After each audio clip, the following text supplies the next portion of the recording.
ایک مرض ہے ریاکاری، دکھاوا.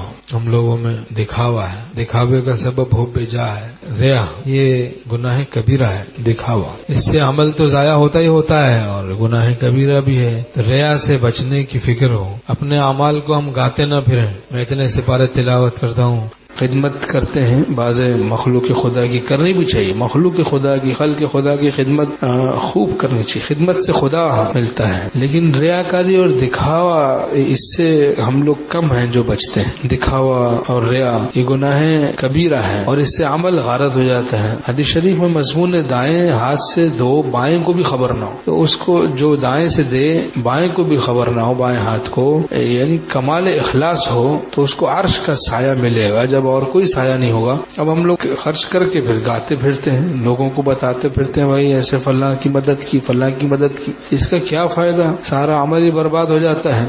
کوئی بھی ہم عمل کریں کسی کو بھی نہیں پتا چلے، زندگی بھر کسی کو خبر ہی نہ ہو، خدا کو خبر ہے، تو اس میں کیا نقصان ہے؟ کوئی بڑے سے بڑا عمل کرے، کوئی پوری سلطنتیں صدقہ کر دے اللہ کے راستے میں، اور کسی کو بھی پتہ نہ چلے اور خدا کو پتہ ہے، تو اس میں نقصان کیا ہے؟ اچھا ساری دنیا کو پتہ چل جائے تو اس میں فائدہ کیا ہے؟ چونکہ کام بگڑی تو خدا کو بنانی، جنت تو خدا کو دینی ہے اور نفع تو ان کو پہنچانا ہے، اور یعنی وہ انہی کے اختیار میں ہے، انہی کی مشیت سے نظام کائنات چلتا ہے. ہر طرح کا نفع اور نقصان حق تعالی ہی کے قبضہ قدرت میں ہے. تو موحد ہو جانے میں بڑی عافیت، بڑا سکون ہے، بڑا سرور ہے اور بڑی یکسوئی ہے.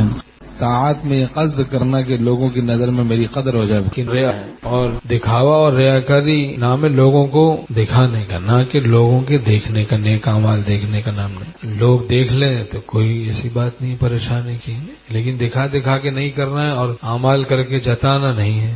اور ہمارے شیخ رحمۃ اللہ نے فرمایا وسوسہ ہے، ریا اور ہے، ریا اور ہے. بعض اوقات مکھی آئینے کے اوپر بیٹھتی نظر اندر آتی ہے، تو ریاکاری دکھاوا نہیں ہوتا، وسوسہ ہے، ریا ہوتا ہے. لیکن سالک سمجھتے ہیں ریا تو پریشان ہوتا. وہ مصلح بتاتا، شیخ بتاتا بھائی وسوسہ ہے، ریا ہے. وسوسوں کا علاج خواہ کبر کا ہو، عجب کا ہو، ریا کا ہو، کیسا ہی وسوسہ ہو، اس کا علاج عدم التفات، توجہ نہ کرنا، اپنے حال پہ چھوڑنا، عدم التفات کرنا.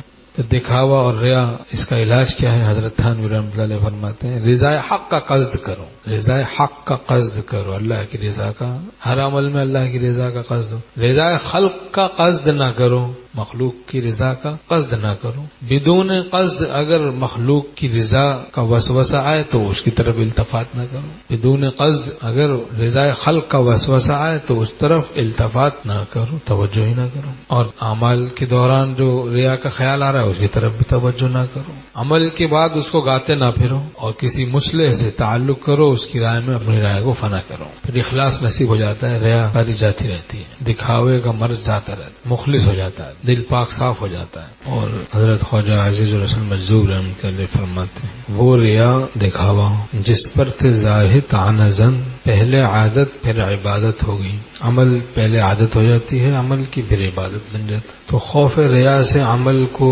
نہیں چھوڑنا چاہیے. خودرائی بھی ہلاکت میں ڈالتی ہے. یہ بعض اناڑی پیر بھی مریدوں کو مروا دیتے ہیں. ہمارے بزرگوں نے فرمایا کہ ریا کے خوف سے عمل کو نہ چھوڑو، عمل کرتے رہو، عادت بن جائے گا پھر عبادت بن جائے گی، وہ عادت عبادت بن جائے گی. جو اسم سے چلے تو مسمى تک آ گئے. وہ ریا جس پر تھے زاہد تعنزن، پہلے عادت پھر عبادت ہو گئی. ہمارے شیخ رحمۃ اللہ نے فرمایا کہ ریاکاری اور دکھاوا لوگوں کے دیکھنے کا نام نہیں ہے کہ لوگ ہمارے اعمال کو دیکھ رہے ہیں، لوگوں کو دکھانے کا نام. وہ دیکھ لیں تو دیکھ لیں، ہمارا کیا جا رہا ہے. وہ دیکھتے ہیں تو دیکھتے رہیں. مخلوق کو شجر و حجر کی طرح سمجھو، بزرگوں نے فرمایا. درختوں سے نہ چھپاتا ہے نہ دکھاتا، پہاڑوں کو پتھروں کو آدمی اعمال نہ دکھاتا ہے نہ چھپاتا ہے. درختوں کو کیا دکھائیں، پہاڑوں کو کیا دکھائیں اور کیا ان سے چھپائیں. تو ایسے ہی جب آدمی کی توجہ خدا کی طرف ہو جاتی دل کی تو پھر وہ مخلوق پرست نہیں رہتا، خدا پرست ہوتا ہے.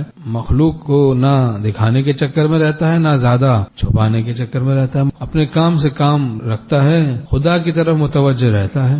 تو اپنے کام سے کام رکھیں. رہتے ہیں ہم جہاں میں یوں جیسے یہاں کوئی نہیں، حال میں اپنے مست ہوں غیر کا ہوش ہی نہیں، غیر کا ہوش ہی نہ. حضرت مولانا شاہ محمد احمد صاحب رحمۃ اللہ فرماتے اب سوا ان کے سب کو بھول گیا، ہے مبارک کی نعمتیں نسیاں.